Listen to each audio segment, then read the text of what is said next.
Happy Friday, Westbrook. Welcome to the ROCKstar Report, where we always ask, what if we can? And it was definitely a great week back. I enjoyed having Monday off. I'm not going to complain about that. I can tell the kids are all getting back in the groove after break, and that's wonderful. And we have a little bit of a run before our next break, so we'll be rocking and rolling over here. So good week. Nothing like big or out of the ordinary. I just got to see fun things happening in classrooms, and it's been wonderful. Next week we have just a couple things coming up. We have a character assembly on Friday. So if your child is going to be a recipient of that award, you'll get invited to that assembly to see them get that award. And this next week we're back on the R. We're recognizing students who are resilient, and that's definitely a fun one to do.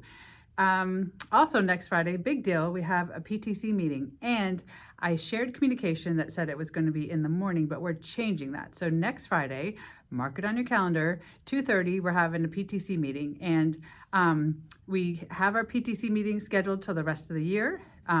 We're very excited about that, and this is a big one because we're planning our move-a-thon, and so one thing I'm kind of proud of is we have really focused on doing community events. We have not done a lot of things where we're asking for a lot of money. We just really have been trying to be careful about that.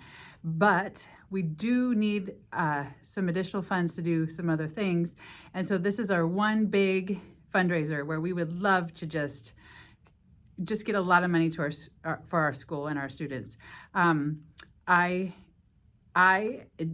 believe that whatever work we put in, all the money should go to our school. So I don't use any outside groups to do these things. We just do it all on our own.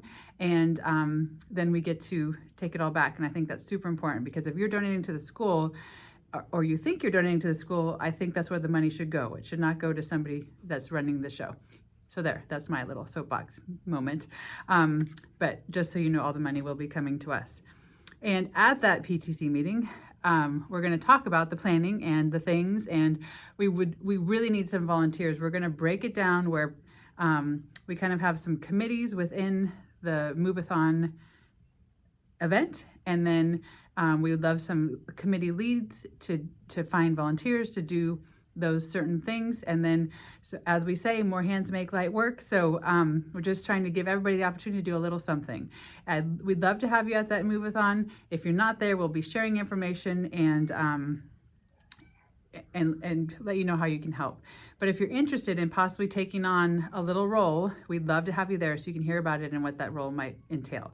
And so I'll throw out some things. One would be organizing volunteers for the day. One would be, what else did we say? Oh, like calling for sponsorships, the big sponsorships. One would be like managing the donations that come in, and we're able to use our PTC board website. It's going to make it so easy and phenomenal. So it's just kind of monitoring that. Just like I said, spreading out the work among many people. So anyway, one more big thing. The yearbook cover contest is extended till next Friday, the 26th. Please encourage your child to do a yearbook cover for this yearbook. It's a big deal. This is the first one we've ever had. We still have Orchard Ranch yearbook at our house, and the cover is drawn by a child. I would love for it to be hand drawn. I just think that I would prefer that because it's different than a typical yearbook. So I want to make it unique. And everybody who makes a submission, it's in the yearbook somewhere. So it's on the front page or in the back page, or we have pages with all the submissions. And I want to have a lot of submissions in there, and I want the students' work in there because it's in that yearbook forever. And you always get to remember that moment where you tried doing that. So encourage your children to start working on one this weekend, and then get it in by next Friday, okay? It's a really fun thing. Well, there's only one more thing I can talk about, and that's the big event this weekend. You know, this one. Sorry, I just had to. So it's going to be fun tomorrow, and I can tell you on Monday I'll either be smiling or I will be on the receiving end of a lot of you know what, but I'm here for it. So feel free. Don't feel bad. Anyway, have a wonderful weekend, and thank you for watching this episode of the ROCKstar Report, where we always ask, what if we can?